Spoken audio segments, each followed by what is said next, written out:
long time no see, gang. Welcome back to another video. And yeah, it's been like what, 2-3 months since I made a video.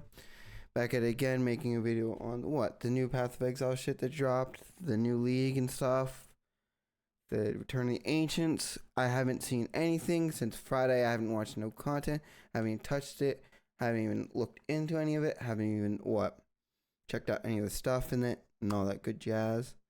This is gonna be my fresh look at the live stream, seeing what they added and what they got going on. This will be my impressions on it and my takes and stuff here. But once again, long time no see. Been a long time. But let's get right into this bad boy and check these updates out. Check this out. Hi, I'm Jonathan Rogers, Game Director on Path of Exile 2, and welcome to GGG Live. We have a huge amount of stuff to share today, so it's going to be a good one. Twitch drops are enabled on today's live stream, so you'll be able to claim the Red Queen.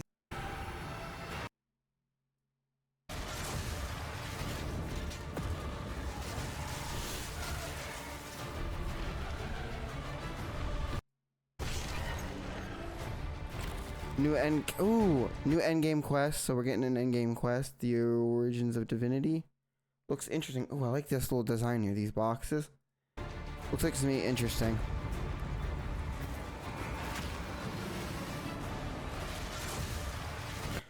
They did say it was big. 30 new endgame areas.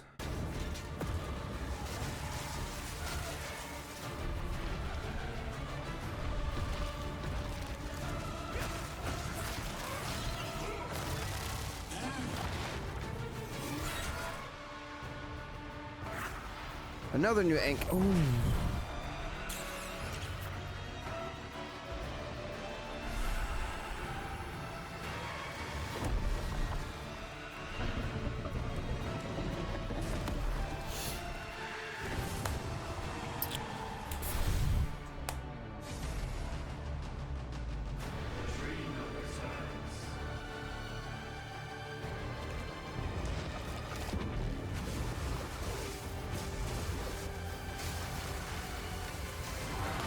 Become one. Ooh.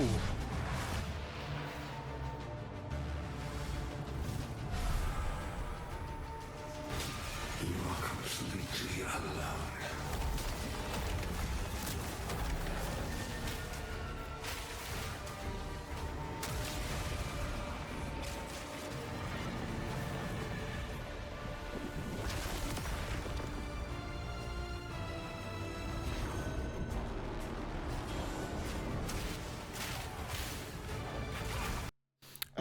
Don't mean to pause it, don't mean to talk over everything, but I'm seeing all this shit here.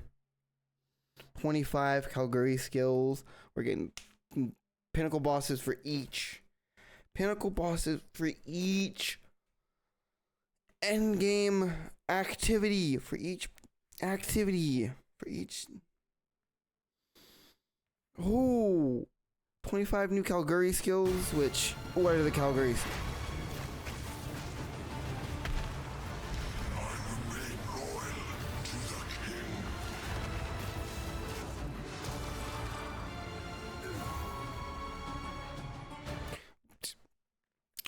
We're getting an ocean. We're getting an ocean area. So we're going under the ocean. I'm liking this. The ocean area. Islands and ocean. Seems interesting. I like new areas. New areas to explore. Hell yeah.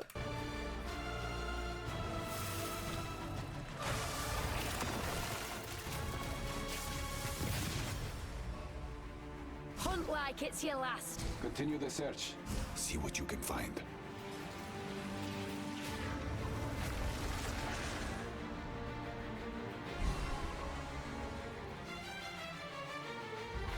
Listen,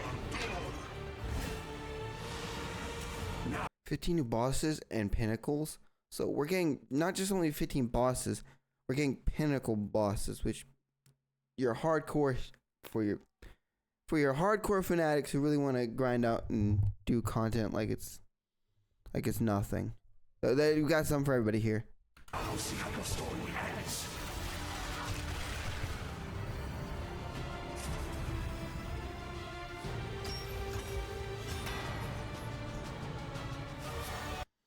That passive tree is looking massive. Spirit Walker Ascendancy.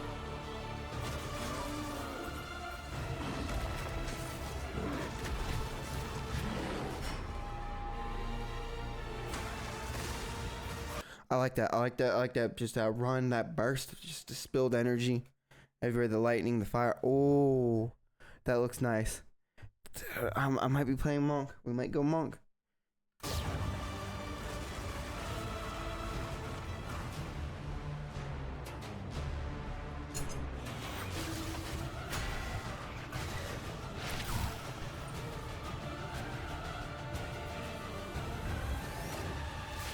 To face us is to face oblivion. Not bad. Whew.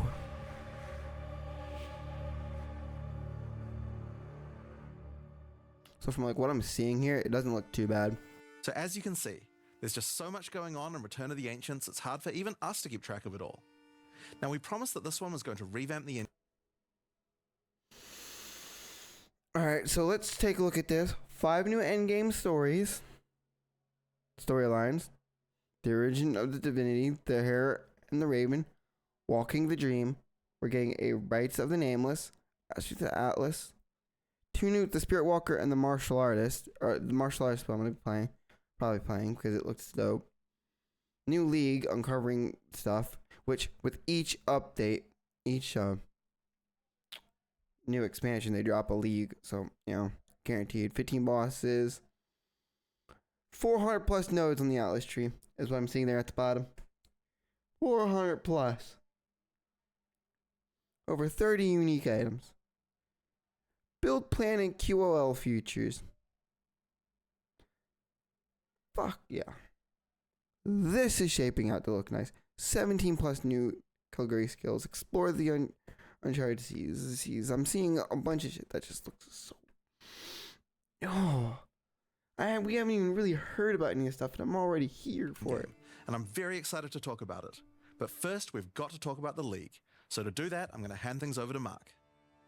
Hi, I'm Mark Roberts, Game Director on Path of Exile.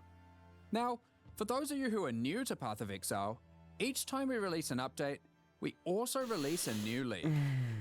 Not only do we have a new economy, but we also introduce new content through the campaign, which gives you a fresh play experience right from the start of the game, as well as new mechanics, storylines, and in-game bosses. In the Runes of Elder League, you will encounter a man being attacked by the undead in Clearfell. After saving him, he introduces himself as Pharaoh, a young blacksmith trying to bring back the ancient art of Ezomite runesmithing. He has been collating his discoveries in a tome and is keen to show you how runesmithing works. By inscribing symbols on these ancient Ezomite remnants, you can create all manner of old magics. Unfortunately, on doing so, the corpses of the nearby undead are revived and infused with some of the latent power, making for a difficult fight.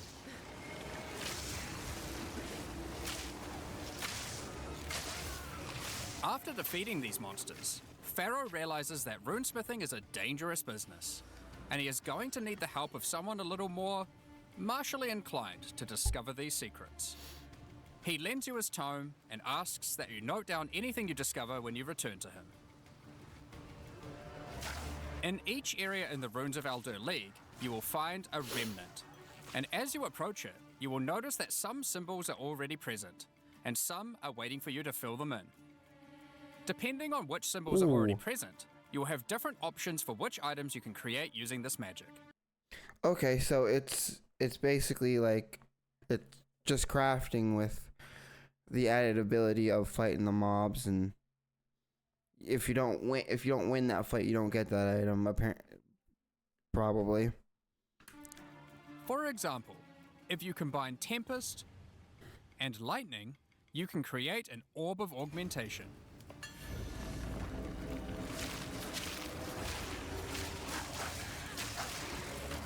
Ooh.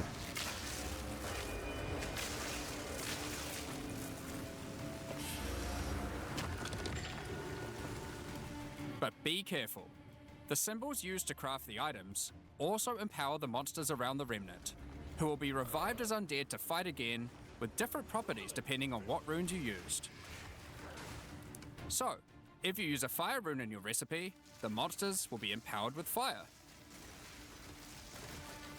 Or if you use a moon rune, lunar beams will rain down as you fight the monsters. Not to pause it so much, but like that there looks nice. I like that. Good idea. I like this. This mechanic here seems nice. I like this mechanic. I love it.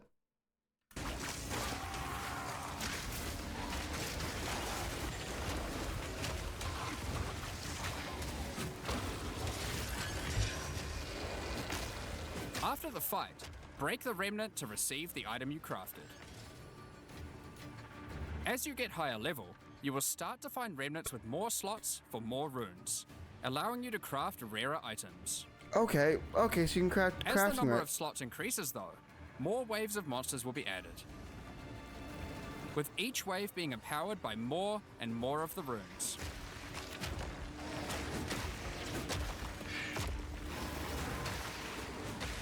And this can get pretty dicey, because some of the runes can Ooh. have powerful effects.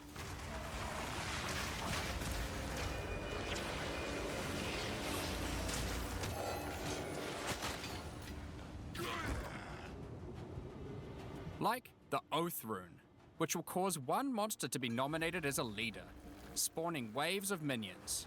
The leader itself will be invincible, Oh. but killing its minions will deal damage to it. I like the effects they have for, like, I like the little touch there with the colorings on the health bars. Those look nice. Like little touches like that they added. They didn't just do the regular reds and that they added all the colorings to them. The little subtleties is what really like get me. Is that GGG is like really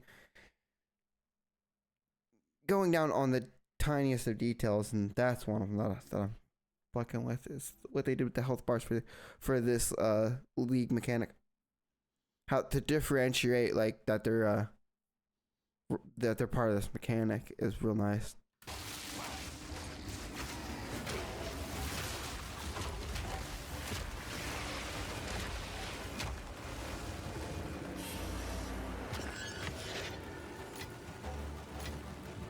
Some recipes can get pretty large, requiring 6, 7, God damn. or 8. even 8 runes. Whew. 8 ruins. I know that's gonna be a bitch. Excuse my language, but that's gonna be a pain in the ass to do. 8 of them. 8 of them things. Whew. Yeah, that's gonna be a number. One hell of a number. But yeah. Fuck it. Oh yeah. But don't worry, you won't have to remember them. Pharaoh's runecrafting book will record all the options, allowing you to simply pick which one you want to craft, given the existing runes that are already on the remnant. To expand your knowledge and to allow you to craft more items, Pharaoh has asked that you keep an eye out for signs of runic magic around Raycloss. Oh. He wants to document anything you find in order to rediscover the secrets of Ezomite runesmiths of old. The first of these can be found in Ogham, and reveals to you an ancient secret, buried deep underground. The Shit. runic magic which the Ezomites believe to be their own is actually of Kalguran origin.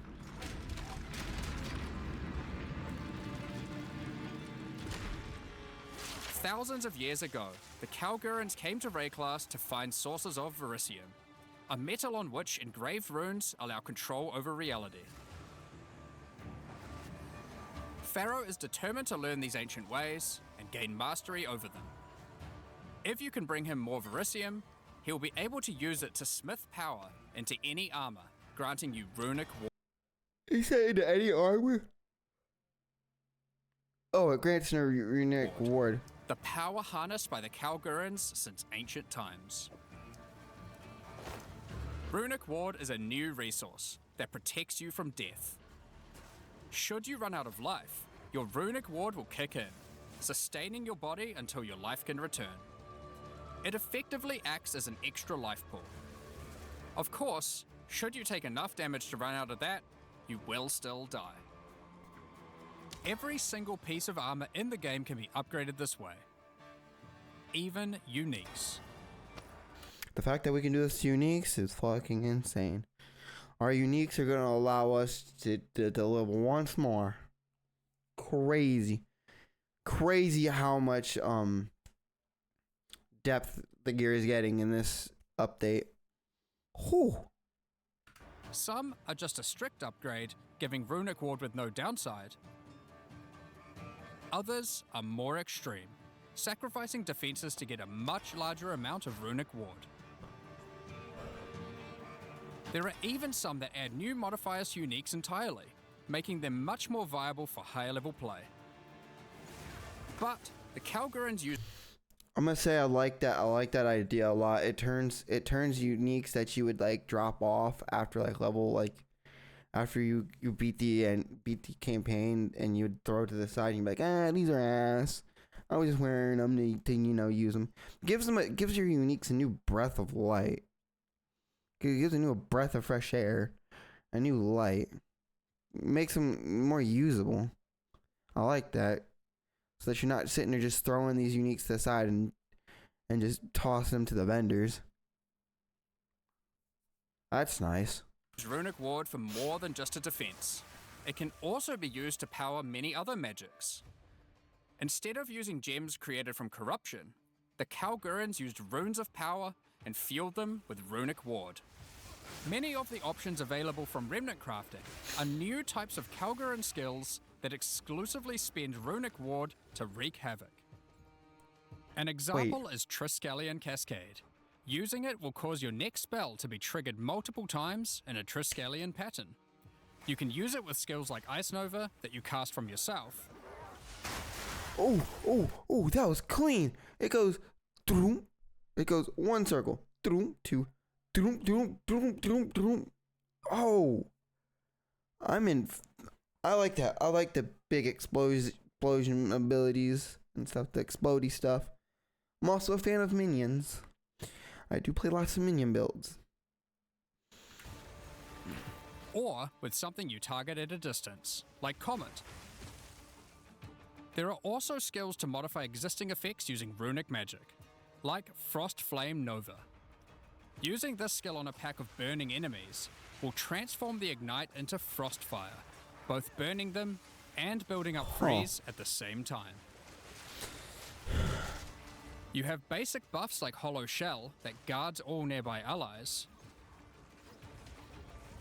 to more complicated mechanics like the Mark of Repulsion that creates a mark capable of pushing away all nearby enemies.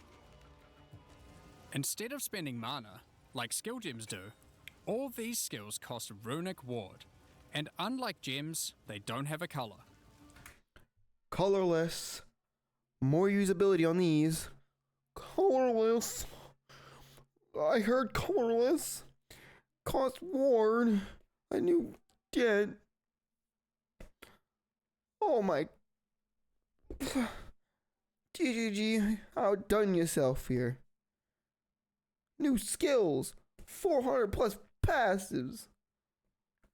Got a new set of set type skills and shit. Bro. Magnificent. This means that they don't care about attribute requirements, or what kind of weapon you use. These skills are designed to be used on any class, and so often interact with mechanics that apply across many characters. By combining different runes together, the Kalgurans were able to support their runic abilities, and you can as well. There is also a set of runic supports that can be combined with regular skill gems in interesting ways. Concussive Runes allows you to add these concussive shockwaves to any skill that stuns. Ooh. While Runic Infusion lets you spend ward to directly empower the damage on any skill. Now, there are other quests during the campaign too, that unlock even more interesting crafting methods. buried He said even more crafting. So far, we have a shit ton of crafting in this game. We have like ton of crafting in this game already. Do we need more? No. GGG said yes. I say no. But GGG says knock it up a notch. Don't hate it. Love it. It's just like, how much more crafting do we need? Infinite, says GGG. deep in the jungle in Act 3, you can find the Mystic Refuge, containing even more secrets for Pharaoh to learn from. I'm gonna pause it right here. He said even more secrets. Brother, how many secrets are you hiding from us? Fuck, give us the book of knowledge, the world tree. Holy, I like this. I like this. Using this knowledge, he gains the ability to reforge unique weapons. And With then, this technique, many low-level unique weapons can be upgraded to do significantly more damage. Now, we've been able to take a bunch of uniques that had interesting modifiers, but were not in-game viable, and give them a bit of a boost to get there. And it's not just low-level uniques. okay, so it does. So like I was saying earlier, they are trying to make it to where uniques, like your low level uniques, aren't just pump and dump where it's like new set of stuff comes out. These old uniques go to the garbage. They don't go garbage. It's to the roof with them. It's to the other side, to the keep. Yeah, like a lot of these are still gonna be trash, but at least you're getting more use out of these uniques now. At least you're getting more time with them rather than, oh shit, found something better. But I have this here. This has exactly what I need on it, but it's point wise on these stats aren't as high as I need them to be. Well, let's put this runic or whatever it is, the new skill stuff on it, and boom, slap it in and we're good to go. And it'll last you a little bit longer. Gives more life to the uniques is what I like about it. All Kalguran uniques are able to be runeforged this way too, and they can do some pretty interesting things. Like Searle's Grit, a new unique, which when runeforged can get one of several different outcomes. Now, there is still so much more that you can craft with remnants. There are also 100 new runes, as well as many other new crafting currencies. This is the runes of Eldur after all, and some of these runes have quite powerful effects. 100 plus ruins is fucking. Brother, is it necessary to add 100? No. Did you do it anyways? Yes. We all like it. For example, this elemental conversion rune will convert all the existing mods on a non-unique weapon from one element to another. Using it, you could combine a weapon with all 3 elemental damage mods into a single element, making a weapon with massive amounts of cold damage. There is also a rune that lets you destroy your rune sockets to turn them into a dual socket on your item. And there are even crafting meta runes that can unlock new types of mods when used with regular crafting.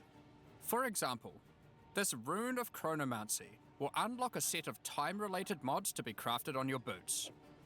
Once placed inside, use regular crafting orbs to attempt to get new mods like cooldown speed or increased skill effectuation.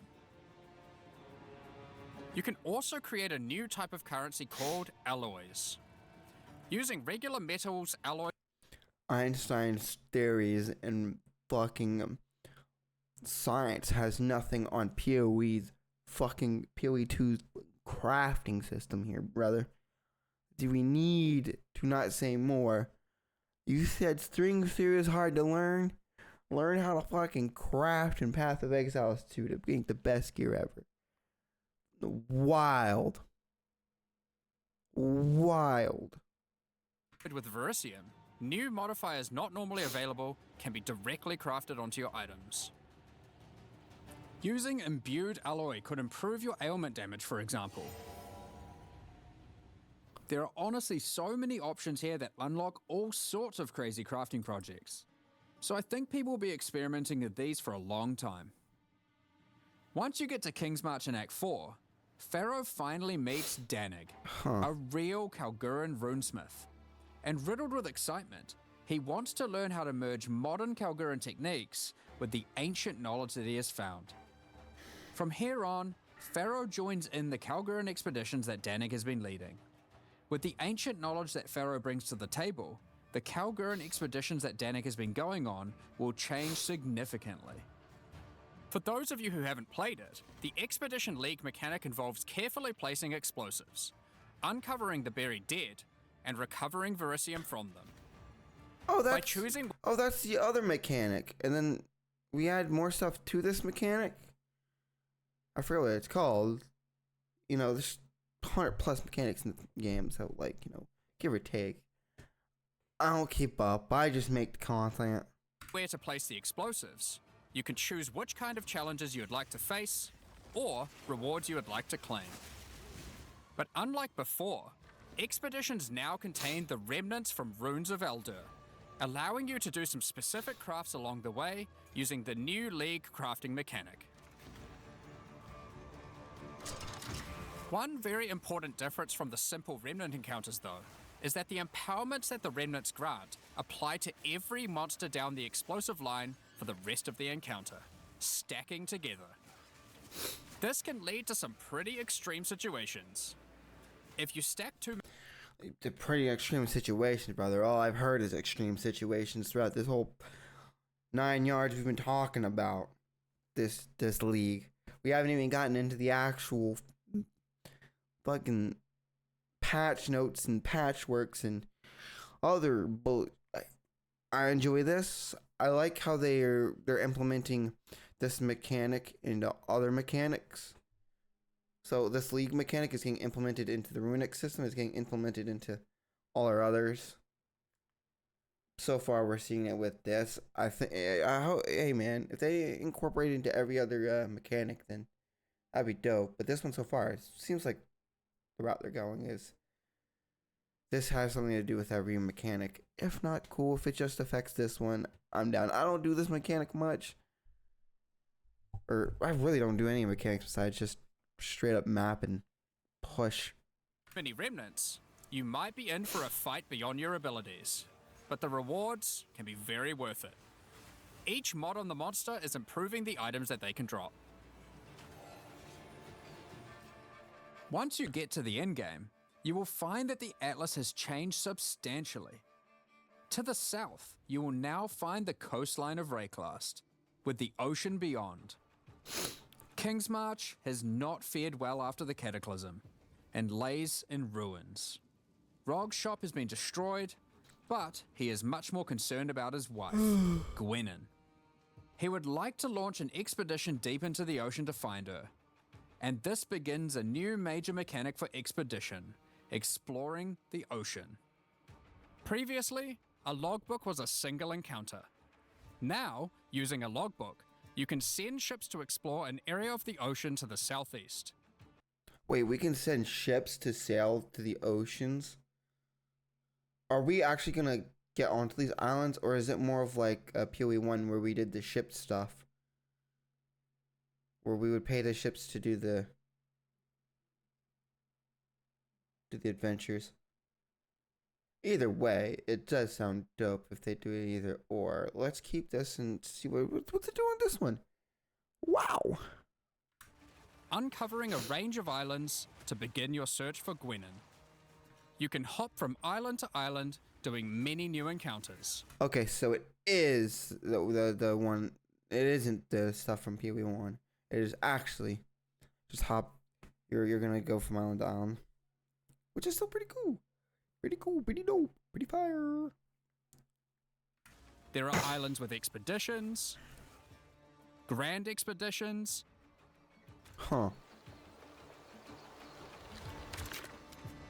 new bosses, and all sorts of other unique things to find. Eventually, you will find the island that Gwenin has been holed up on. It turns out that she has found the tomb of an ancient Kalguran. Medved. While she appreciates you coming to her rescue, she is still keen to blow open the doors of the vault and take whatever you can find inside.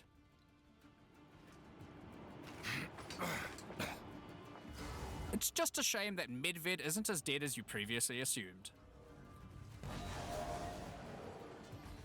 Can I just say that spawn animation was fucking insane? Like, he's coming from the mud. The fucking mud is what it looks like. They're spawning this hulking beast out the mud. Out this ritualistic mud.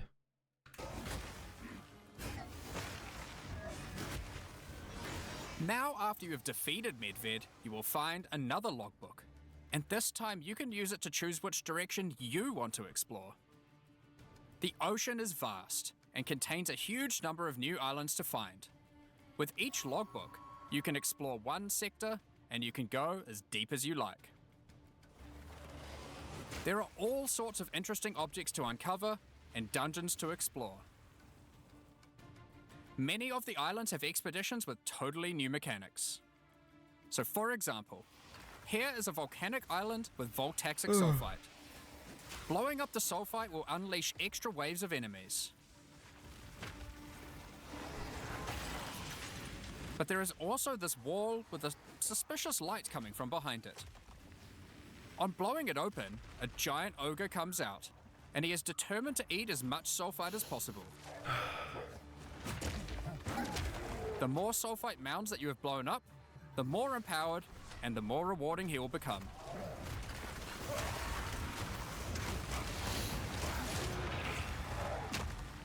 These islands contain all sorts of little secrets that you can find and blow up. The more time I hear this man say secrets, my brain's gonna expand with like, bro, how much more can we fill our brains with the secrets? So much shit so far. Free trapped wisps. Blow open root doors. Even raise ancient precursor technology. And of course, more bosses. There are more and further vaults to blow up, and one of them in particular is pretty important. The Tomb of Uhtred, the Star Drinker.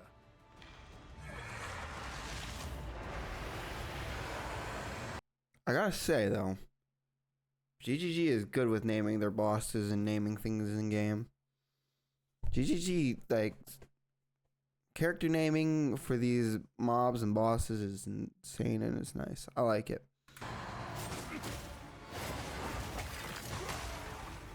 Uhtred was responsible for calling down the meteors of Verisium, which the Kalgurans used to power their ancient magic.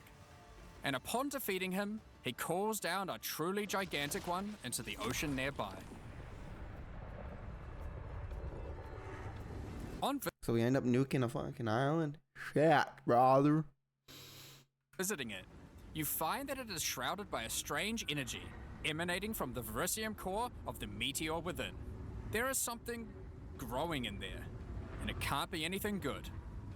In order to gain entry, Danik suggests that the Triskelion Flame, an ancient Kalguran artifact that can absorb and cancel the effects of Verisium magic, could be used to enter. But to find it, you will need to locate the Tomb of Olroth, leader of the Knights of the Sun. Defeat him and gain access to whatever eldritch nightmare is growing inside. Now, we're not going to spoil the boss, but one thing you should know is that the Verisium that makes up the core of the meteor is of a quality that has not been available for millennia. Bringing this to Pharaoh and Danik should allow them to forge some objects of power, the creation of which has been 183 armor and energy shield, a heart spell, 17 to strength and intel, 17 damage taken from hits bypass energy shield, and if energy shield is below half, lose all runic binding. When you shapeshift to gain an equal amount of unbound potential, gain 1 runic binding on hit with spells no more than once each second. No more than once each second. A lot of hoopla on what are unbounds, what are runic bindings. We've heard a little bit about those. Lost to time. So that's the League, and there is a lot going on. To sum all that up, there is a new encounter with over 30 new monster types and over 30 new rune modifiers to enhance them. Oh, You can create more than 100 new runes to craft your gear, as well as dozens of other new currency items. And there are new quests added to the campaign to unlock even more new crafting options. Rune forging armors, upgrading uniques, yeah. dozens of new Kalguran skills and supports, tons of new islands to discover by exploring the ocean, 5 new bosses, including a new pinnacle boss, and a bunch of new uniques to top it off. But there is still a ton more to come. It's time to talk about the massive changes to the endgame. But for that, I'll hand it back to Jonathan. Now, as Mark hinted at before, the endgame atlas is very different now, and the ocean to the south is the least of the changes. The entire area The ocean to the south, least of the changes, brother. That blew my fucking brains in. Fucking Kennedy to me.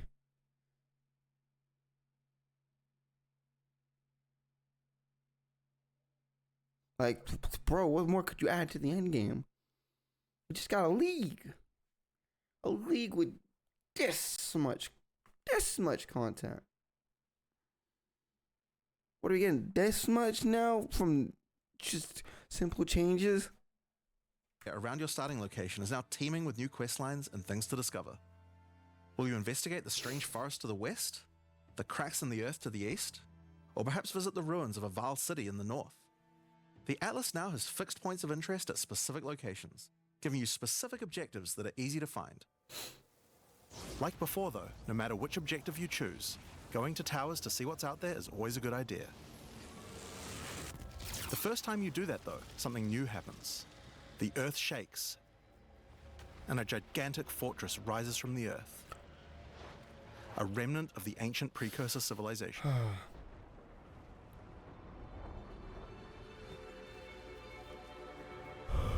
The cataclysm of the beast has caused an ancient protocol to be invoked. Should corruption ever take hold to this degree, the world must be scoured and purged of corruption. You will need to make your way into the fortress and activate the gates. Gain the keys to reach these ancient precursor weapons and disarm them. But this will be no easy task. The fortress has many areas to explore and many new things to find. You will power up ancient machines, fight new and deadly foes, discover many new areas, and uncover some dark secrets.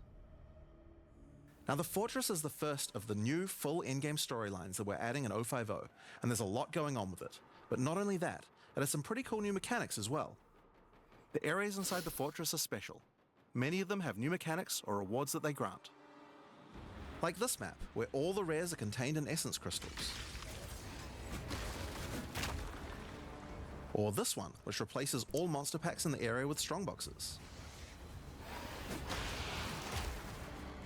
Or this one, which spawns in his merry spirit that always... I'm sorry, but the strong boxes one interests me. I'm a big fan of the strong boxes. I like crafting the strong boxes and then trying to make them the way I want them and then going at them. I think strong boxes are probably the dopest thing in this game. On like little end game mechanics. moves on from a rare after you kill it, allowing you to chase it through the entire map.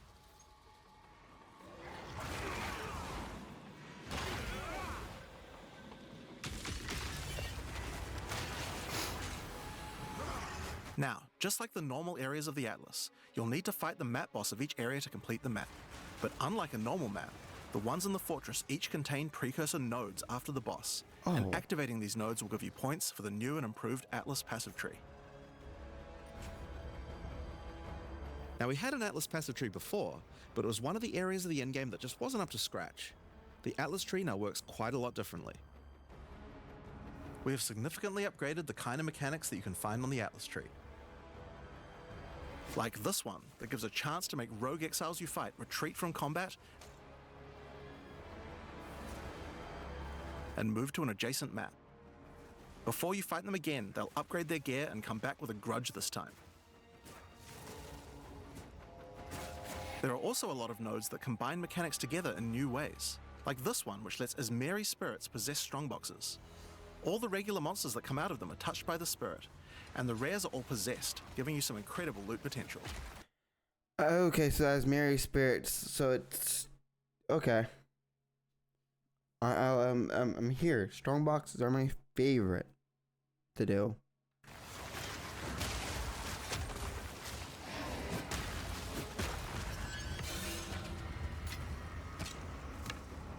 You get points from every single area you complete in the fortress. I don't think there's enough. I'm looking at this. What are they missing? More passives. Next patch, more passives. But it, on all honestly, it looks nice. I like the little dick shapes they got going here. That's quite a cool one right there. And unlike before, that means you can allocate the entire Atlas tree. Yes, this whole tree can be yours. This change is pretty important since it allows us to be able to create many types of bonuses that we wouldn't have been able to create before. Like this one, which gives a chance for cities. Okay, so what I'm seeing is that now we get to fill this bitch out instead of having to choose certain sections from certain ones. Got it. To be invaded by another faction, and can even allow it to contain 2 faction leaders, allowing you to get 2 crisis fragments. If we'd done this kind of thing in the old tree, we would have wanted to spec into it before running a city map, then unspec out of it before running anything else. With full allocation, we can have cool bonuses like these. Now obviously we still want to make sure that you have choices that define your in-game Atlas build. So many nodes in the Atlas tree are now multi-choice. So one thing I like is that we're allowed to spec into everything, right? What I dislike about that is that makes it so that you have a defined endgame. Or I like where they added these, the Fableds. Showdown to select one. It still makes it unique, like he said. Which, yes, I like the fact that you can still have that uniqueness because I hate it. I hate playing a game and knowing that you're always going to get that it's 100% complete. Everything's 100% done. You don't have uniqueness. You've unlocked everything. You're not forced into unlocking certain things, so it makes each run different. I like this a lot.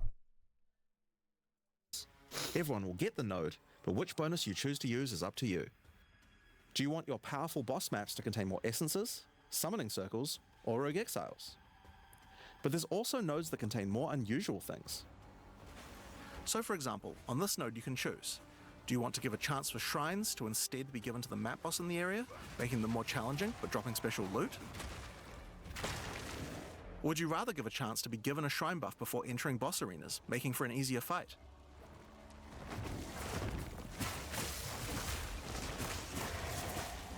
Now, I could probably nerd out about cool stuff in the tree all day, but we should probably get back to the fortress. Now, one of the really important things we wanted to do was make it so that all the boss fights in the endgame are now accessible with a quest line. That means that to fight the Arbiter of Ash for the first time, you don't need to get lucky by finding keys.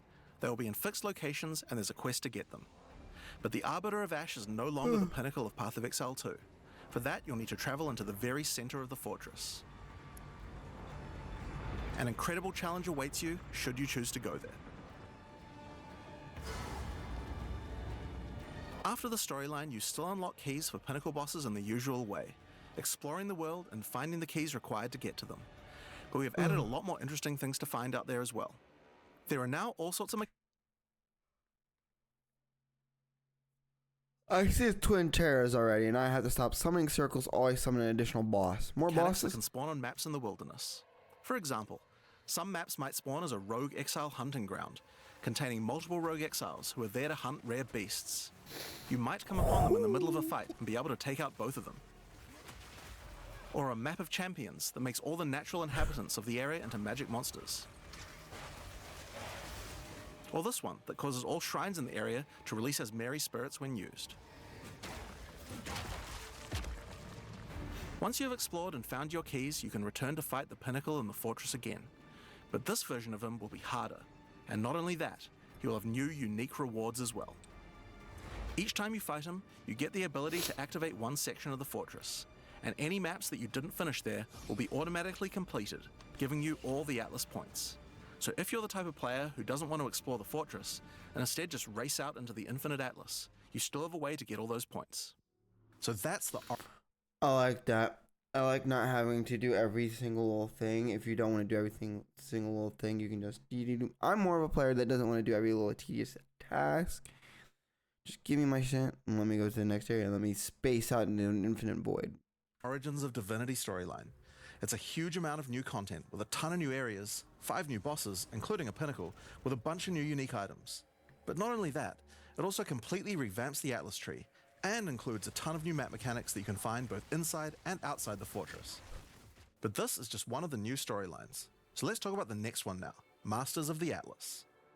Now earlier we talked about how the multi-choice nodes in the tree allow you to still have an in-game Atlas build, but we didn't think that was quite enough. You have an Ascendancy class for your passive tree. Why not an Ascendancy class for your Atlas tree? Well, that's where the Masters of the Atlas...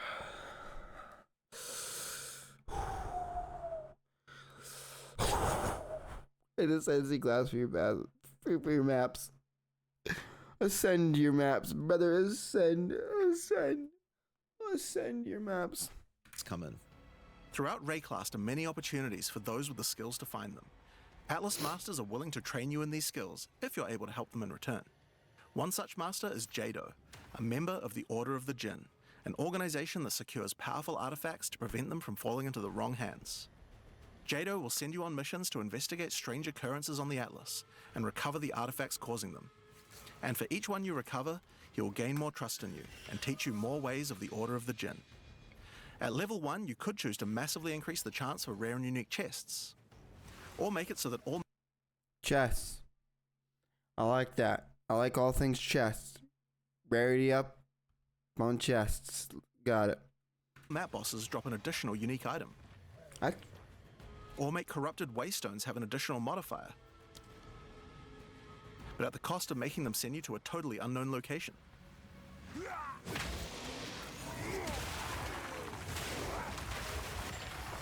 Each mission you complete for Jado will unlock another row of abilities and give you another point to allocate, letting you choose how you want to specialize. But there are other masters too. For example, Hilda. Hilda is a member of a guild of monster hunters. She will send you on missions to assassinate specific deadly creatures around Rayclast and harvest their parts. In exchange, she will teach you her monster hunting skills, like this one, which adds a 25% chance to upgrade any map boss to a powerful version. Or this one, which makes his Marian spirits no longer possess rare monsters, making them go for the unique bosses in the area instead. You might notice that many of the effects on these are both upsides and downsides. So Hilda, for example, can make it so that you only get one attempt when fighting pinnacle bosses, but in exchange for that, they always drop 2 uniques. Because of that, we wanted it to be easy to swap between them depending on what you're doing.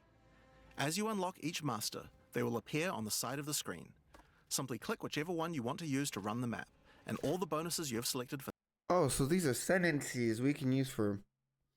We can swap out of, so it's not stuck with us. Whatever build this guy is using too on the side, no, it's fucking insane looking. that master will be activated. This allows you to have a few different strategies that you can quickly pick between, depending on what you're running at the moment. Now, one thing that's been pretty obvious is that the in-game leagues we created when launching Early Access in 0.10 were not really up to the standard of the leagues we did since then. Fate of the Vile and Rise of the Abyssal just have a lot more going on than Delirium or Expedition, for example. We wanted to do a serious upgrade to all of these mechanics before we do our 1.0 release, and so that's what we've done.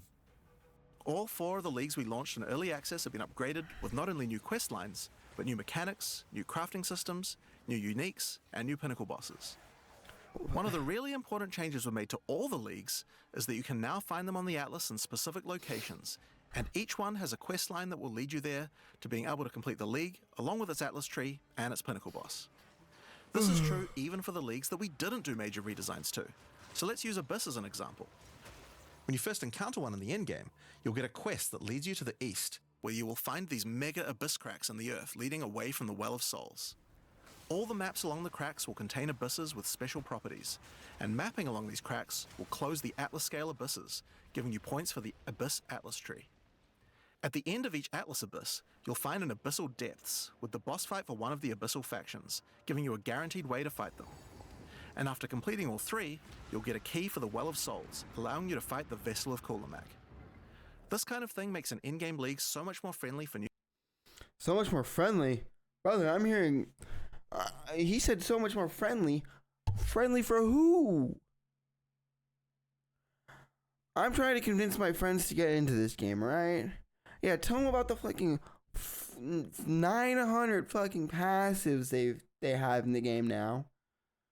Plus the jewels that you can craft on. Crafting, to learn to craft is thicker than the Bible. So to learn that, like, the original Bible isn't even as thick as the crafting. Like, not. Like, shit. Textbook so big in my head to even learn how to do the basics of crafting, and then the end some 4-hour video, and then I learned how to do basic crafting, and then another 4-hour video to learn how to do this.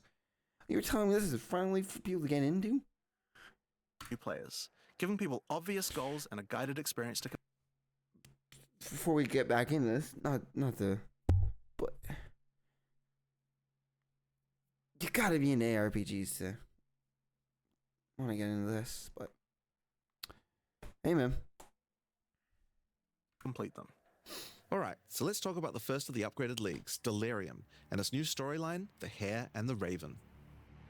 As you may remember, during Act 4 you were tricked into releasing an ancient entity from a Karui prison known as Tangmazu, the Raven Trickster.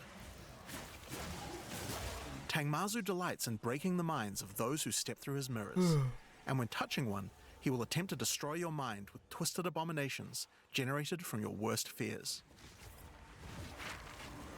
In Return of the Ancients, the first time you approach one of his Delirium encounters in the endgame, you will find Elder Maddox locked in a trance.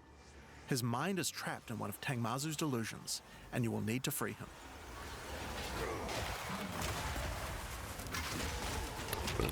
Once free, Elder Maddox demands that as you caused this problem, you should put it... Okay, so they added a progression bar. I like that. We need a progression bar. Like in the first Path of Exile for that mechanic, you had a progression bar to let you know, hey man, you went too far, or you're not finishing this fast enough. Is what I'm thinking that is. Or it's probably just a, hey, you have so much more to go. You gotta get the rest of this finished type shit. Either or. And we needed a progression. We need a bar at the bottom to tell us progressional shit when doing deliriums, because I hate blindly delirium and then it's like, well, it's done. Well, did I scale outside the delirium, or did the delirium scale too far? And it just died. Right. He asks you to travel west to the Withered Willow, the location he believes that Tangmazu first gained his powers. But be careful. As you travel there, the Raven Trickster will attempt to break your mind. Each map around the Withered Willow features delirium encounters. Now this is more than a simple quest upgrade. The mechanic of delirium has been overhauled and expanded. At the bottom of the screen, there is now a bar that indicates how deep into delirium you are. You can see which direction leads deeper by looking at the fog, and the deeper you go, the more challenges you will face. By looking at the bar, you can see how long you have until the delirium ends. And you can also see special encounters that you will face if you're able to go deep enough into the fog. At the end of the bar is always the boss of the map, but we now have a variety of other encounters that you might find as you explore the horrors of your own mind. For example, you might encounter a purple mirror shard that when shattered will cause all the enemies to become more nightmarish. After hitting this, you'll notice the delirium demons are enhanced, significantly more powerful, larger, and scarier in general, along with more rewards. Or should you encounter a red mirror shard, you'll be sent into the depths of your mind.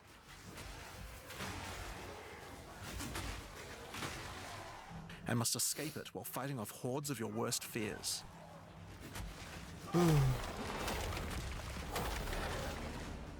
If you are able to do so, you will gain a powerful amulet with 2 instilled notables on it. Once you reach the Withered Willow, Elder Maddox discovers that a shard of the mirror is missing. You will need to track down Tangmazu and restore it if you have a hope of discovering how to defeat him. and that means entering the Raven Trickster's mirrors in an attempt to locate him. Each area around the Withered Willow contains delirium encounters, so that's a good place to start.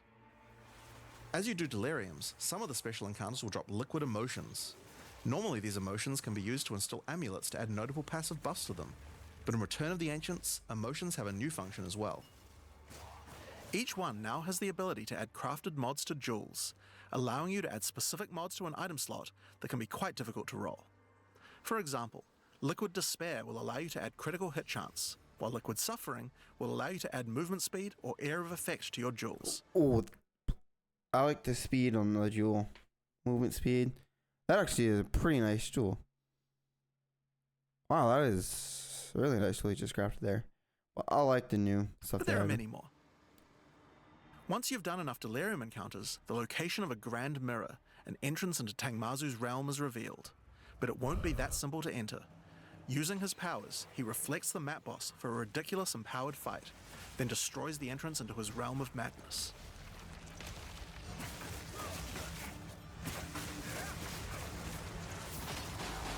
In order to find him now, you'll need to let the insanity fully into your mind. A strange fruit is left behind which you can consume to fully embrace the madness in an attempt to reach the Raven Trickster's realm. Consuming the fruit will cover an entire area of the Atlas in fog, and every map you do in the fog will get progressively harder and harder as you explore the deeper reaches of your mind. At some point you enter a new layer. A simulacrum of your memories, twisted and perverted by the Raven Trickster.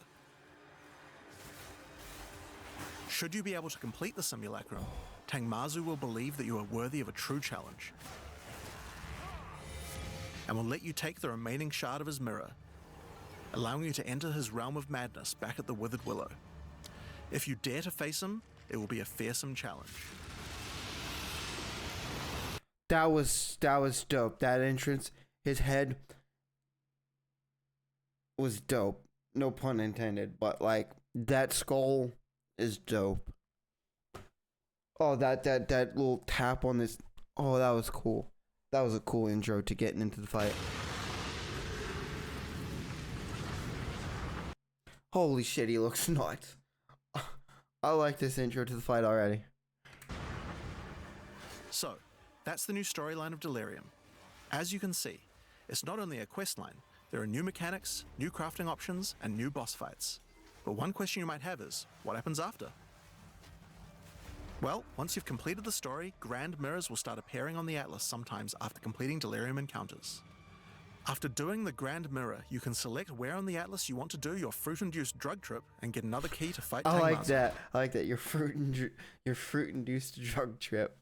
That's basically what it is, brother. You popped the shroom, you popped the mushroom, and you went somewhere different for the weekend. But this time, the fight will be quite a bit harder. And not only that, the fight will be able to drop a bunch of new uniques that were not available in the questline version. We'll show some of those later.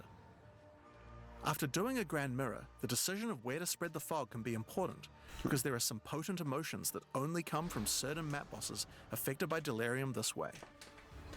Like all emotions, they can craft special mods onto jewels, but these potent emotions can create mods that you can't get any other way. So for example, Potent Liquid Melancholy is an emotion that can only come from human bosses, and allows you to add a variety of on-hit effects. Also, you might want to try instilling amulets with these emotions. They could have some interesting effects, with some powerful notables that do not normally exist on the tree. Like Storm's Rebuke, which makes armor... We're getting more passives that aren't even on the tree. Fully broken armor you inflict also increases cold and lightning damage taken from hits. Break boost your cold and lightning damage. But also notables from a clearly deranged mind, like Calm's Blessing. This skill allows you to ancestrally boost fire spells after using a Warcry. How about using an ancestral Flame Blast? Now, just like before, you can also upgrade the League by getting points for a dedicated Delirium Atlas tree. But this now works in a much better way and has much cooler effects. The maps in the Delirium area of the Atlas give you Delirium passive points for completing them, so it's easy to see how to progress. Some nodes will add new types of mirror shard encounters to your Deliriums. Like this one, which will pause the delirium for some amount of time, allowing you to more easily get to higher depths. Or this one, which adds extra delirium modifiers to monsters when you pick it up. There are also nodes that can add new types of drops, like this one, which modifies simulacrum encounters to add special liquid emotions, which can craft time-lost jewels. And nodes that apply to the Atlas mechanics of the League, like this one. 25% chance for an additional simulacrum when delirium fog is spread from graded mirrors. You know, let's put shit on top of shit on top of shit on top of shit. Just which causes the Grand Mirror to spread delirium fog over a larger area of the Atlas, potentially containing multiple simulacrums. Alright, so that's the changes to delirium. The core mechanic now includes a bunch of new things to find, new monsters to kill, and has new mechanics on the Atlas. It also has new crafting system for jewels, and over 20 new unlockable notables for amulets.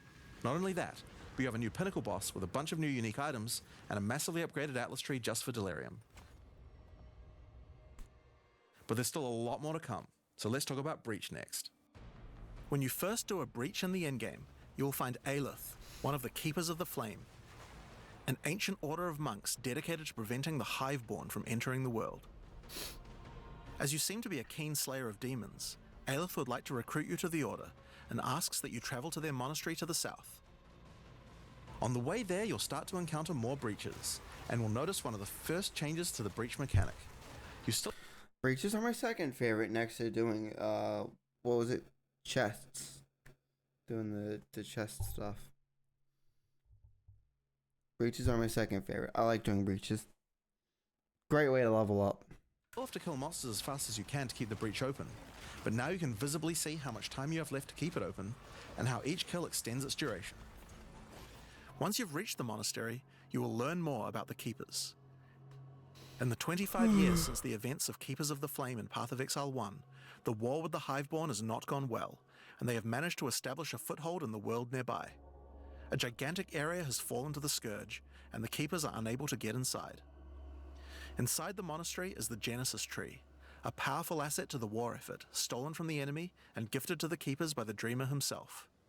Using the tree, Aelith could create a breach stone and penetrate the Hiveborn foothold, but without Hiveblood, the tree has withered. To get Hiveblood, you will need to take advantage of another new mechanic of breach. If you can keep the otherworldly portal open for long enough, the breach will stabilize and will enter a new phase. The Hiveborn will send their toughest miscreations to defeat you, and the breach will not close until you can annihilate them, dropping Hiveblood that you can use to restore the Genesis Tree. And in some cases, you may even attract one of the deadliest foes the Hiveborn can offer, a Marshal of Zesh. looks dope. Whatever he is, he looks dope. These monsters also drop womb gifts, and if you take these to the Genesis Tree, they can be used to craft items to help you in the war against the Hiveborn. Given that 25 years have passed since the beginning of the war, the tree has grown and withered many times, but with each cycle it learns and expands its abilities. When you first open the Genesis Tree, you will notice these holes into which you can place your womb gifts. Each womb gift can be used to create a different type of jewelry, and must be fertilized with Hiveblood. So for example, you can place this amulet womb gift into the tree, and it will give birth to a random rare amulet. But the Genesis Tree is capable of much more. As you continue to feed the tree, its branches will regenerate, and allow you more and more control over what kind of items it will birth. So for example, this branch of the tree will allow you to control which base types of amulets can be birthed. There's a passive tree for crafting. There's a passive tree for crafting. Passives here, passives there, passives in my ass. Not enough content, GGG. I think we did great. I'm ecstatic for this one. It's gonna be fun. And as you go deeper, it will even allow you to create new base types that you can't get anywhere else.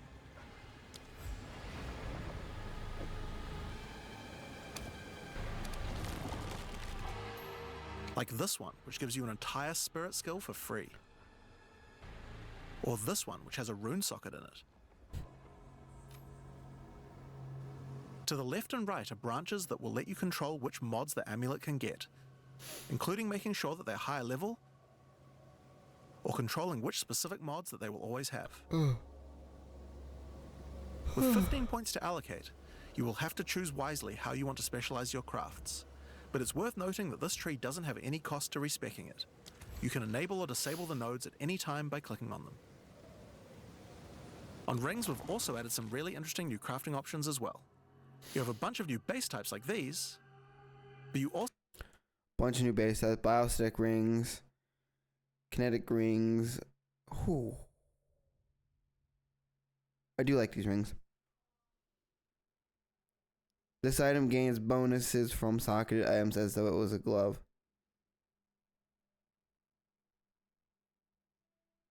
That's interesting. I need more in-depth detail on what that entails and what that means. On that grasping ring down there. That one looks interesting. also have entire new classes of mods that can be added. The right-hand branch of the ring tree adds an entire new set of caster mods to rings. From basics like extra elemental damage for spells, or more niche options like this mod that increases the rate you gain seals for Unleash.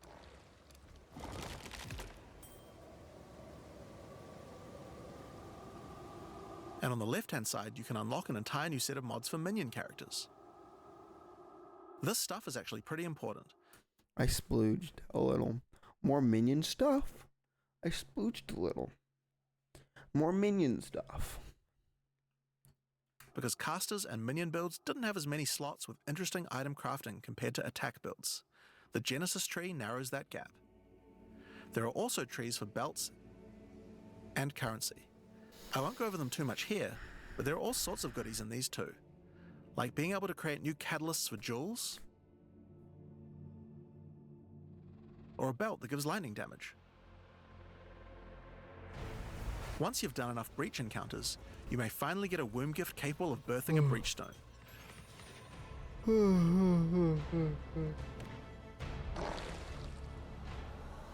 And you can then use it on the Hiveborn incursion.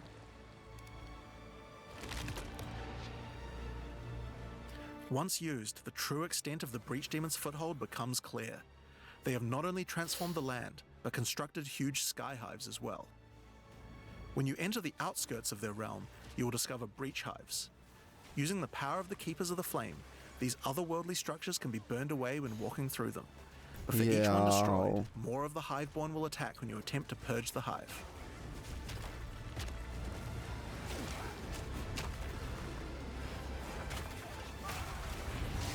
These encounters are particularly rewarding for womb gifts, so you'll want to do as many of these as you can.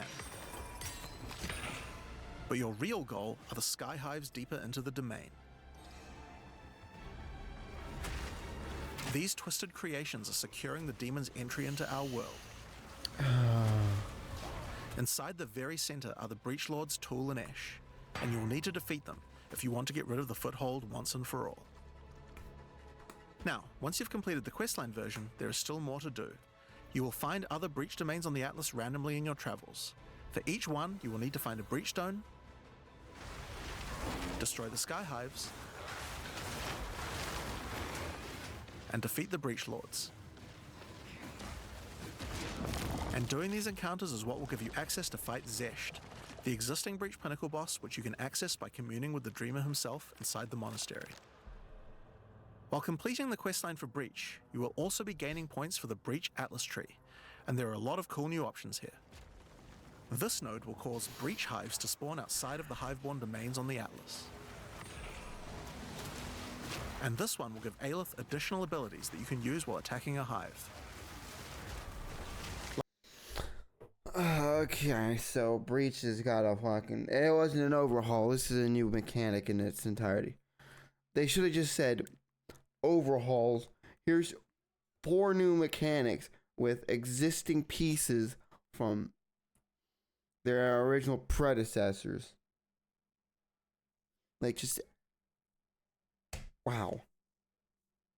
Like this one, which causes all Hiveborn in the next wave to be magic, drastically increasing their difficulty in exchange for way more items. There are also nodes that allow you to control your rewards, like this one, which adds a set of new lineage supports to the Marshal of Zesht. or this one, which lets you control which womb gifts you will get. There's also some nodes that affect the Genesis tree, like this one, which will cause Zesh to drop his head, which when returned to the Genesis tree will grow a grasping orchid on the side of it. You'll have to experiment to find out what this thing is good for. Putting rings on its fingers seems to make it happy. So that's a rundown of what you can expect from the new Breach questline. There's a new stabilization mechanic for breaches, hive encounters, and hiveborn incursions on the Atlas. But you also have a huge new crafting system and new bosses as well. Alright, so let's talk about the Rite of the Nameless storyline next. When you first complete a ritual in the endgame, Aoife, a lost spirit, will appear. She appears So Ritual's got a whole ass rework too.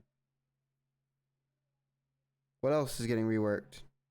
to need your help, but isn't able to communicate more than a few words, beckoning you to come to the Wildwood. Like the other leagues, Ritual now has a place on the Atlas to call home. The Wildwood could be found to the west.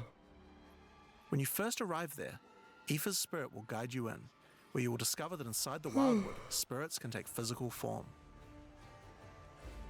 Aoife has been bound to this place by the King in the Mists, and requests that you free her, but in order to do so, you will need her body, currently in possession of the King. To reclaim it, you will need to gain an audience with him. Inside the Wildwood, there are many ritual encounters to complete. Like before, in each area, triggering rituals will resurrect the nearby bound monsters to attack you, and killing the monsters will give you tribute. In addition, each ritual you do in the area will add the monsters from the previous ritual, making the encounters much more challenging the more rituals you complete. Once you've completed them, spend your tribute to get items. Now, an important change to the rewards of Ritual is that all the items in the reward window are now uniques or omens. They're now unique. So, okay, so we don't get bullshit anymore. No more bullshit in your pockets. Uniques and whatever he said. Making this league's rewards much more valuable than before. In order to gain an audience with the Nameless King, you need to sacrifice tribute to him. Any remaining tribute you don't spend can be sacrificed this way to fill up this bar. Once you have enough tribute for an audience, return to the Wildwood to divine his location with the Nameless Shrine. His location will be revealed deeper in the Wildwood, and you will need to make your way to him, kill him, and get Aoife's body. Using her body, you can attempt to release her spirit, but this is when you learn about the true threat of the League. The Wildwood is built on top of an ancient prison. The King in the Mists didn't gain his power out of nowhere. He was granted it by an ancient being of darkness known as the Bodark, and the Nameless King's use of this power has been causing the prison to weaken.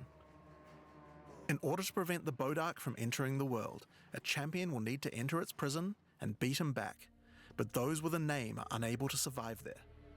In order to do so, you will need to transfer your name to another with a new mechanic in the Ritual League, the Rite of the Nameless. The rite will begin in a nearby forest. At first, it appears to be a regular ritual encounter, but that will soon change. The final 400 mechanics to do a boss is what I'm hearing. Not exactly 400, a little overestimate, like 10 mechanics to do a boss, some shit. To do a pinnacle boss. Fun game. Love it. ritual of the area will include the map boss. And defeating him will give you a piece of the effigy onto which you will transfer your name. But the ritual is still not complete. Once the map boss is defeated, the Atlas will open, and you will need to pick another adjacent map to continue the ritual. During the rite, each adjacent map will have different rewards to tempt you. So for example, if you go in this direction, you gain significantly more tribute. But if you go in this direction, the uniques in the reward window will turn into currency instead. You can also sometimes get offered specific items that will be added as rewards. So in this case, you'll have to choose if you want to get 5 Chaos Orbs or a Mage Blood. A difficult decision, I'm sure. Now, as this is one continuous ritual, the encounters in the next map won't start from scratch. They contain all the monsters that were gathered from the rituals of the previous map as well, making them harder and harder. And that includes the map boss too. You will need to defeat both map bosses in the final encounter for your next effigy piece. And it still doesn't end there. Pick another map, another reward, and add another map boss to continue until the ritual of the Nameless is complete. It will take 5 maps in all and will be an incredible challenge. Oh fuck! What the? I'm seeing 5 boss health bar. 2, 3, 4, 5 health bars. But once complete, you can return to the Wildwood to Let's stop it right here. That's 5 health bars. 5 bosses all at once. Shoom, shoom, shoom, shoom, your direction. Crazy. Crazy shit. I love it. perform the final rite. Transfer your name to the effigy, adorn the crown of the Nameless King, and enter the prison. Now, of course, once the pinnacle boss is complete, the league doesn't end there. As you do rituals on the Atlas, you can continue to give tribute to the King in the Mists for another audience.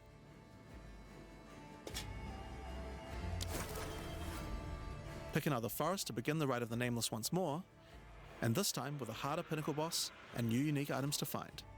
Of course, we've also significantly upgraded the Ritual Atlas tree. Get points by completing maps in the Wildwood, and you'll be able to unlock some pretty cool nodes. Some of them affect the Rite of the Nameless, like this one, which extends its duration. You thought fighting 5 map bosses at once was hard? How about 6? Or this one, which makes maps during the Rite have more reward mods, often having 2. You also have nodes that allow things to combine with other content, like this one, which gives a chance for rituals to be created inside summoning circles, adding a random boss to the ritual encounter. Yes, because I need bosses on top of bosses, and my bosses on my bosses, and then I do my boss with my bosses, and then you do a ritual with a boss in it, and then you do this with a boss in it. Boss here, boss there, boss this, boss that. We love bossing. Running bosses. There is even a node which adds a new type of possible ritual, the Audience with the Queen, which causes the Bride of the King to sometimes appear. Okay, so that's ritual. But let's have a look at what this means for endgame content as a whole for Path of Exile 2. When you include the expedition changes made by the League, we have a total of 5 new endgame storylines, each of which has a hub, crafting systems, areas to explore, NPCs, and a pinnacle boss as a capstone. Not to mention the Masters of the Atlas storyline as well. But more importantly, you now have immediate quests as soon as you arrive at the endgame, and goals with obvious progressions that you can see how to finish. Each endgame questline has a progress bar that you can pop out from the side of the Atlas screen at any time. This shows you how... What the fuck? Try getting my friends into playing this game now. I was trying my hardest to get them to play this with me. But GGG, you're not making this easier. Oh, you got friends who are into ARPGs and you need new people to play. Good luck. Your friends are not going to want to dive into this. far through you are, and buttons that will take you to the hubs for them.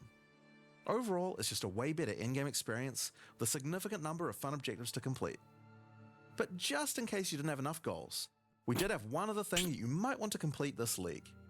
These are called challenge leagues after all. Where are all the challenges? Well, players of Path of Exile 1 will be used to the fact that each league comes with a series of challenges. Oh, this is nice. I don't ever complete these, but I like having the fact that there's like somewhat of like a, what is it called? A battle pass, you could say, like most games have. But this is challenges. It changes. They call them challenge leagues. And you don't pay for them, so unlike battle passes. That you can complete in order to prove that you are indeed the best. We haven't done these yet in Path of Exile 2, but it's time to change that. If you're able to complete them, you'll earn pieces of the Knight of Alder armor set. Opening the challenge screen will show you a series of 8 challenges. After completing each one, anyone in chat or in the forums will be able to see your prowess. In addition, you'll get a statue to put in your hideout showing anyone you trade with how many challenges you've completed. You'll earn the first piece of the armor set after doing 2 challenges, and the full armor set after completing all 8. It's not a bad looking armor set, nonetheless. I like more the demon looking ones they do, more like the ones with the wings and stuff, but that still doesn't look too bad. So that covers all the content you'll encounter in Return of the Ancients. But what about some new tools to fight against these new pinnacles with? Well, we also have some new Ascendancy classes as well, but to introduce them, I'll hand you guys back to Mark. As Jonathan said, we have 2 new classes to show you today, the Spirit Walker and the martial artist. Let's start with the Huntress's new class, the Spirit Walker. The Spirit Walker has developed an affinity with the Asmerian animal spirits. She is able to infuse the power of multiple spirits at her choosing. On the bottom part of the class, you will find paths for each wisp you would like to commune with, be they primal, vivid, or wild. Each one can give you different abilities that align with the stag, owl, or bear. Each ability gives you a method to become possessed by wisps of that type, and a new ability when you spend them. The stag allows you to summon stampedes when you attack. The owl grants boons in the form of their feathers, which adds extra projectiles and enhances the projectile speed of your next skill. And the bear simply summons a giant bear companion to your side. The bear will maul. I like the idea of getting infused with nature itself, unlike these animals, and then gaining their like abilities through like spirit, through like what a lot of these look like is like spirit forms, as Slam, if they're leap. as if they're like projecting outside the person, like the bear just whoosh. You got a And bear do come up. intimidating roars to debuff your enemies.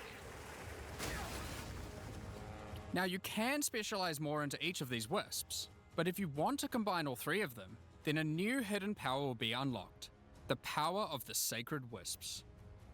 This node is free and enhances the quality of all three of your spirit animals. Your bear will take some of the damage you take and grant you life regeneration. Your stags will become more aggressive, leaping towards enemies, and your owl-empowered skills will leave a trail of soaring ground behind them. But that's not all. The Spirit Walker has other powers beyond wisps, such as Idolatry, which can give you large bonuses for using idol socketables in your equipment. And this one, which is my absolute favorite. The Spirit Walker, having attuned herself with nature, can gain the ability to tame beast bosses, opening up a whole suite of very cool options for your build. Maybe you tame the mighty We can tame bosses.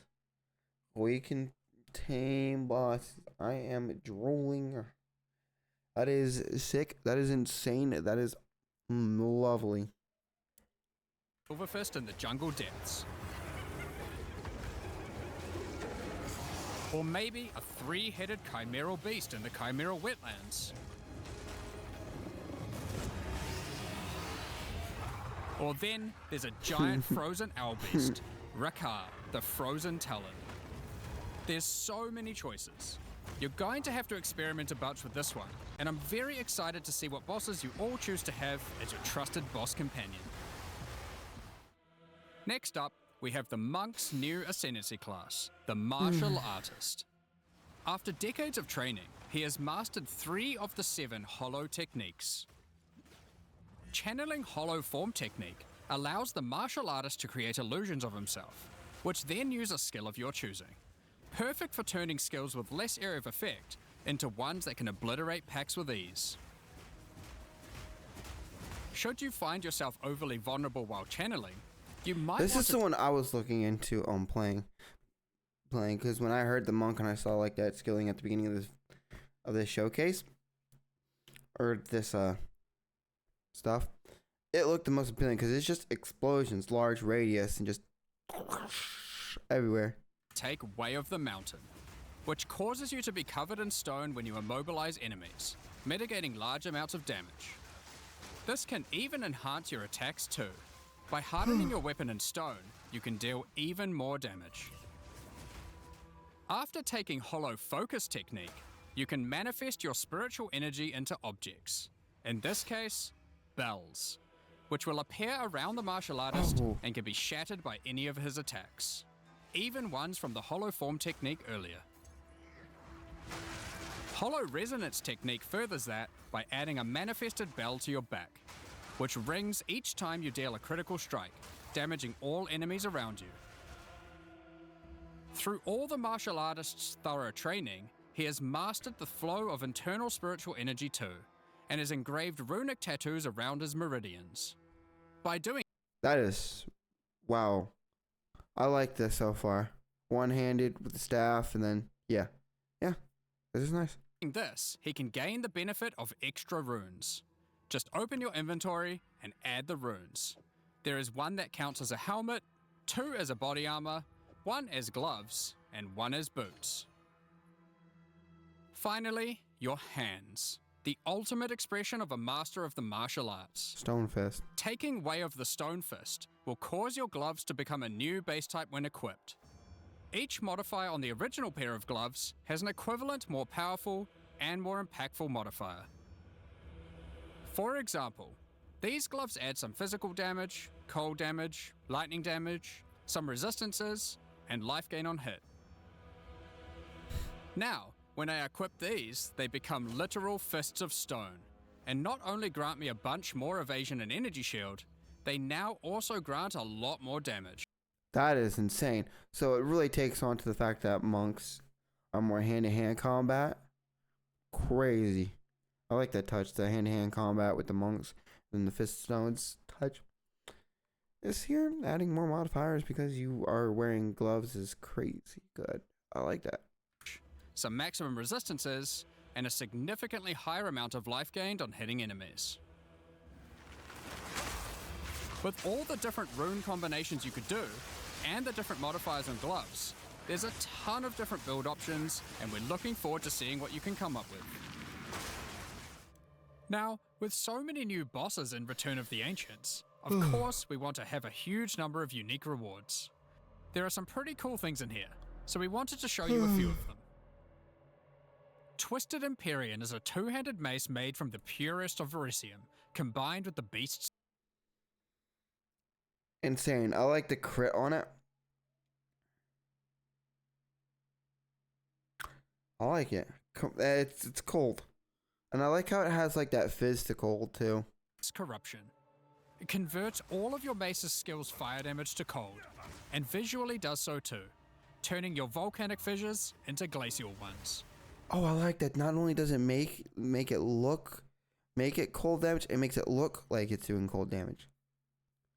Okay. That intrigues me. This mace also comes with its own built-in skill, Starborn Onslaught. Using Glory, you can leap backwards, throwing your mace at the ground, creating Verisium fissures, before calling behind it a storm of cold metallic bolts from the stratosphere. Next, we have Eventide Petals, an amulet that not only grants runic ward, but also comes with its own reservation skill, Midnight Zenith. This skill causes your critical hits to grant Arctic petals that hover around you. Oh. Once you have acquired Oh, that's sick. That is so cool. That is sick. That is nuts. enough of these petals, they will be consumed, creating a floral ice crystal near an enemy. Then, destroy that crystal to do devastating cold damage to everything around it. The Raven's Flock is a staff perfect for minion characters. Not only do I like what it's got on it for minion builds, does it look pretty? Like, does it look like a pretty staff? I actually like the look of that staff. I like the 43 increase. Not only does it grant spirit reservation efficiency and minion damage, it also allows your minions to inflict grueling madness on hit, slowing enemies and making all other slows on them more powerful for maximum crowd control. That's not where this item shines though. It grants a skill called Spiraling Conspiracy. This skill causes a flock of ravens to circle you, dealing damage over time to anything near them. Killing enemies, or just by standing near unique enemies, causes the flock to grow, getting larger. I like it. It's like, what is it, plague? So is it like, so it's like plague, but it increases the more enemies get closer to you, and it does damage on, instead of having to press the button. Like in POE1 where you press the E key and it just spews out plague until your plague reserve is gone. And larger. For your POE1 players, you can think of this just like a Raven Righteous Fire. That's not all, however. Oh, so it's closely related to Righteous Fire. Yeah, that's a better example. I was thinking of like... These ravens are also minions, so they fully scale with minion damage and come with their own command. I know what I'm building. I know what I'm building. I'm building explosive ravens. Hella damage ravens. We're gonna scale them ravens. Mad Flight. This command skill causes your flock to create a tunnel of deathly damage between a set of illusory mirrors, obliterating anything in between.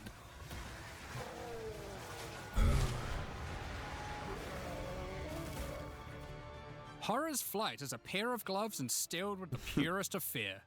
Equipping these causes your enemies to become terrified of you.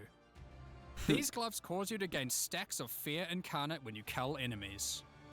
Just killing enemies scares them off. Crazy, I like that. To aid in your culling, these gloves also come with the skill Crushing Fear. This is similar to the monk skill Killing Palm, except it deals chaos damage, and the amount of damage and area of effect scales drastically based on the power of the enemy. As you use this, gain your stacks of Fear Incarnate, which increases your culling threshold, meaning enemies become easier and easier to cull, even to the point of being able to instantly kill some monsters from full life. Sylvan's Effigy is a scepter for those wanting to run companions. It allows you to have any number of companions of different types, instead of the normal restriction of just one per type. But what makes this cool is the Asmerian wolf companion it comes with. This is a persistent minion that bites foes to maim them, leaps to cause bleeding, and even howls to buff nearby allies. Additionally, I like that.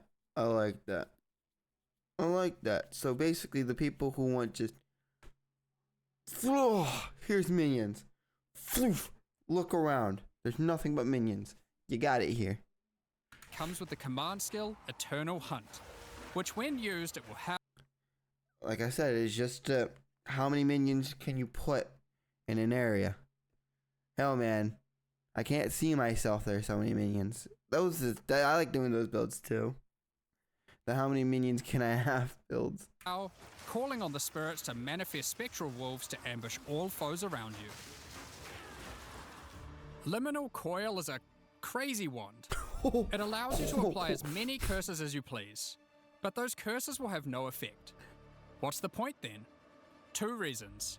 Firstly, your spells gain a bunch of extra physical and chaos damage for each curse on enemies. Secondly is the skill it grants called Coiling Bolts. This skill is a projectile spell that fires coiling physical and chaos projectiles with every cast. What makes this skill truly special though, is that it will split and chain through every cursed enemy, causing an absolute ruckus. See for yourself. Honestly, I wanted to do the fucking Raven Tornado. The Righteous Fire Ravens, but this here is cool too. Fucking seeing a burst of fucking signs over Periphery is a unique bow, which shit. utilizes all the powers of the Asmerian spirits by dealing damage of all elements. And all elements can cause all ailments. The coolest thing about this bow, however, is the Asmerian Swarm skill. These are minions that are summoned when you kill enemies. They will pursue all nearby enemies, damaging them and inflicting a debuff on them that boosts your elemental damage even further. Watch as you mow enemies down, and the swarms of Asmerian wisps aid you, melting enemies one screen at a time.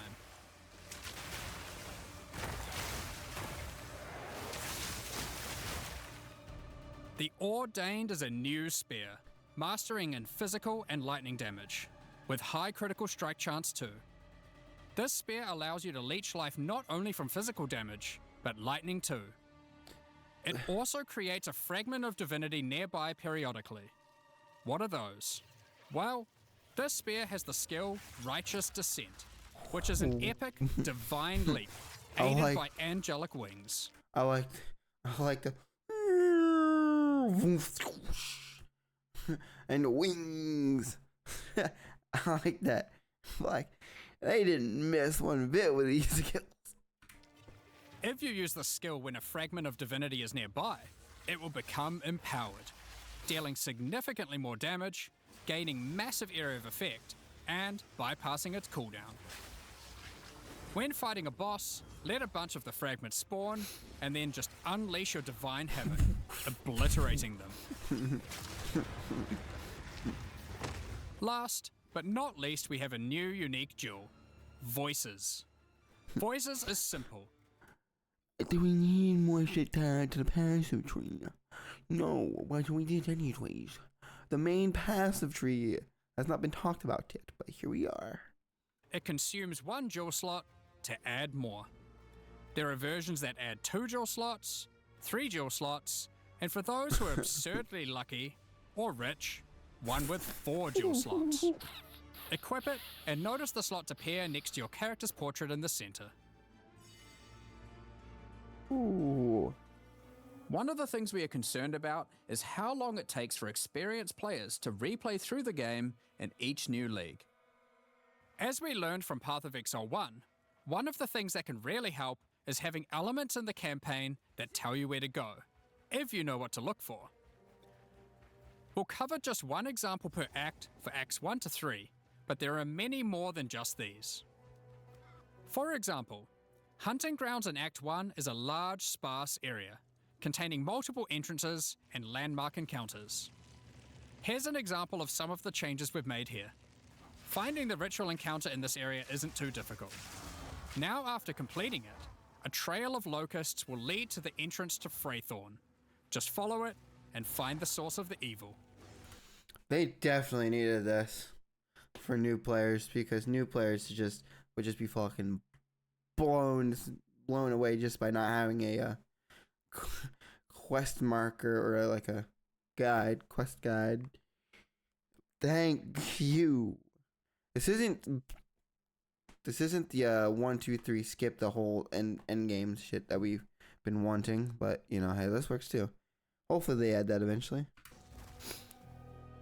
You may also find corpses of dead animals, killed and pecked at by the crowbell. You'll notice a trail of blood leading away from them.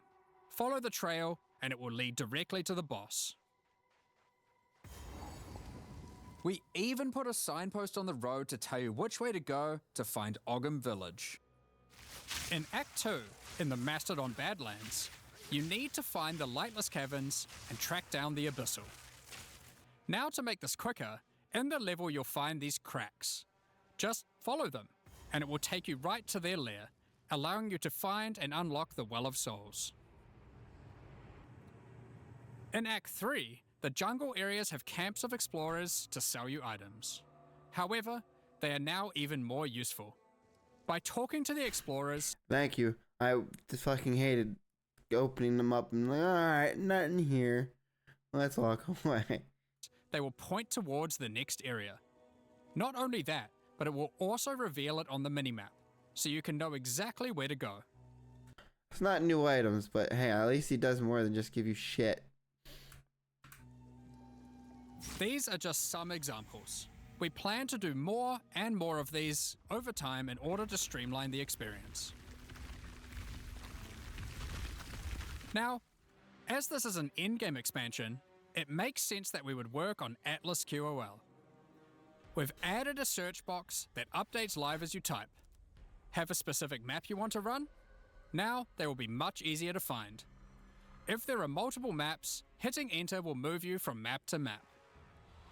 Now, making a character build in Path of Exile 2 can be pretty... This is what I've been waiting for. I mean, everything else was fucking insane and nice and beautiful, and I loved it all, but this here is what intrigued me the most. complex. And instead of designing a build yourself, many players enjoy following online build guides. We have a pretty awesome community that has built many tools over the years for designing builds, but we wanted to improve the experience of following them. So, we are introducing a new build guide system directly into the game client. Here's how it works. Community creators who write build guides can now create a new file format, a build file. Once downloaded, the builds appear in the in-game client, and selecting one will show you everything you need to know to make that build. Yeah. So you can see all the passives you need to allocate, ascendancy points you need to take, skill gems you need to equip, and recommendations for all the support gems you need to use as I well. like this. For items, the build designer can specify which uniques to use. Fuck what I said about it's gonna be hard for people to get into this game. Yeah, the crafting is gonna be the main issue, but besides crafting, I think this fixes a lot of the problems of getting people into the game with the China ass fucking 500 plus passage fee. Use in each slot, or if needed, just add some notes to the item slot to say what kind of item you need. In fact, build creators can add notes to just about any of these areas, allowing them to explain different trade-offs in context, or just give more info about how these things should be used. They can also give level ranges to each element, allowing recommendations to change over time. Great for builds that need to respec after they reach a certain level. Now, all of this is written in a standardized build format that creators can use, and we imagine that a lot of community build tools will be updated to add support for this format. Now that we have trade market searching built into the in-game client, Whoa. Whoa. That is nice. we have added the ability to price check items you can find more easily. Control-Alt-clicking an item will now search for it on the trade market, showing you the current prices. For rare items, it's handy to exclude some mods, so we added the ability to enable and disable each mod so you can see what effect each one has on the price. Nice. Next up, we're going to be talking about the new supporter packs for Return of the Ancients. That market will definitely streamline, so the build guides and the market thing are two main that'll probably help bring in more people in the long run. Today, we're launching two new series of supporter packs, the Blood Reaver and Divinity packs. Each tier contains the pack's full face value in points, alongside several exclusive microtransactions. As always, the microtransactions in these packs are purely cosmetic and do not affect your character's power or progression in any way. The Blood Reaver series of supporter packs. I like that gear he's got on. That helmet there alone, it's giving Berserk. What's his name? The main character from Berserk. It's giving that vibe. Contains 6 exclusive microtransactions. Let blood fuel your bloodshed. The Exsanguinator weapon effect draws the blood of enemies you've slain and funnels it into your weapons. Turn the appearance of your endurance, frenzy, and power charges into orbiting globules of blood with the Blood Reaver charges. While your charges are active, these blood orbs will grow in size when you absorb more blood from nearby enemies. There are options to have pure blood charges, or charges that still display which kind of charge they are at their core. A taste for blood doesn't negate a taste for style. The elite They took inspiration from Berserk that I'm telling you they must have. Blood Reaver armor features crimson leathers and golden accents to set yourself apart from uncivilized leeches. It also features a back attachment fashioned out of the wing of a colossal bat. Alongside every Blood Reaver is their trusted gargoyle pet. In true gargoyle fashion, they take the form of a stone statue when you are idle, leaping into action when you're on the move again. What good is immortality if you don't have a vast mansion to come home to at the end of the day? The Eternal Blood Reaver supporter pack contains the Blood Reaver Manor Hideout.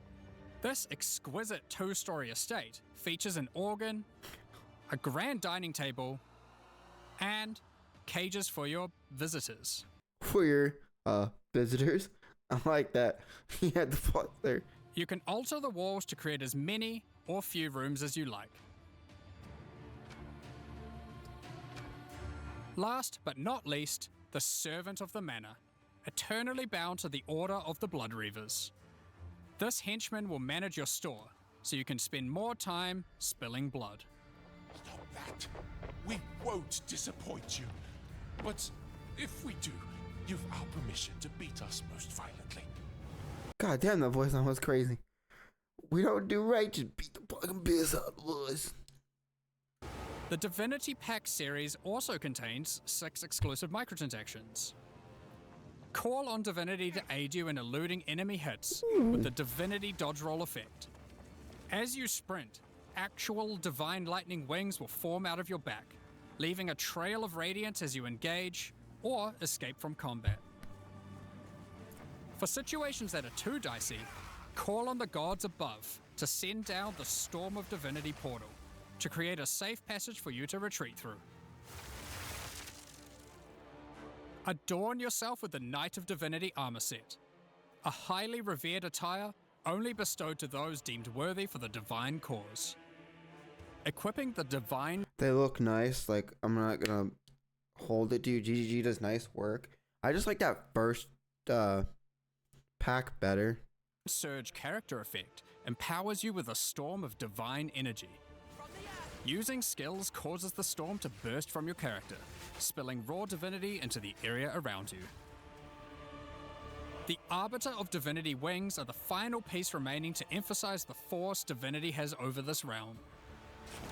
This ancient precursor machine was found locked away in a highly guarded vault. Its original purpose is unclear, but it has been altered to fuel your maps using the pure, everlasting divinity within the statue. The pillars surrounding represent how many portals you have left for your map. This map device also tracks your progress as you complete the new Origins of Divinity storyline, added this expansion.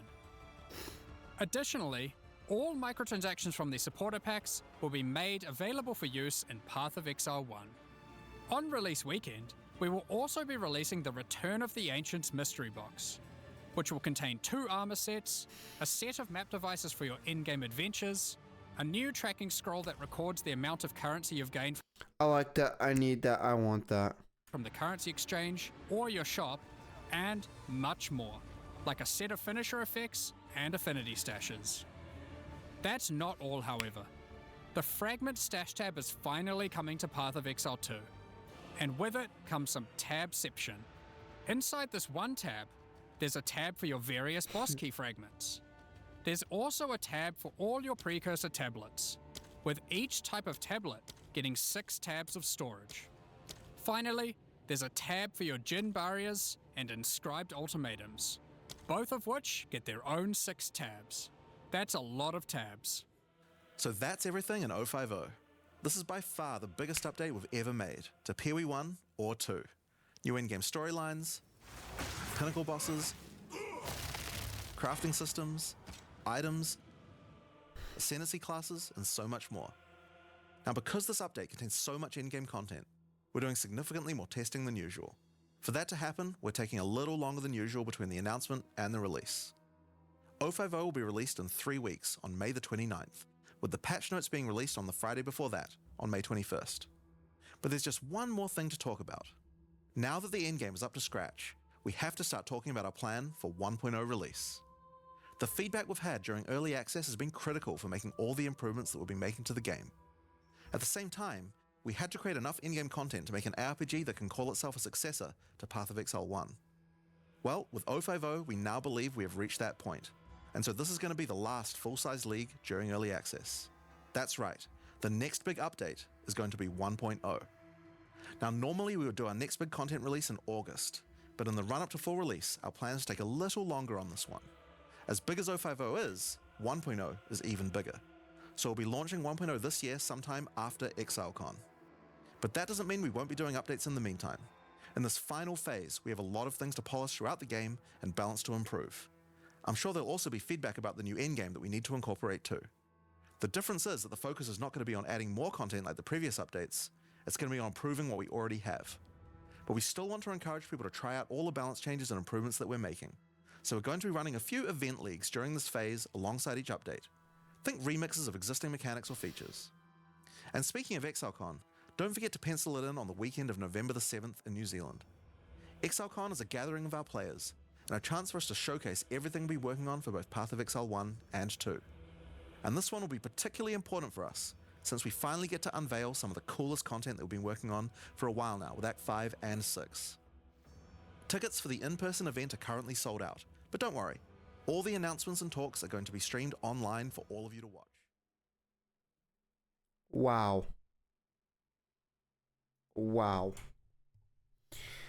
Before we end this video, and before we say anything, this is beautiful. I loved every moment of that. That was insane.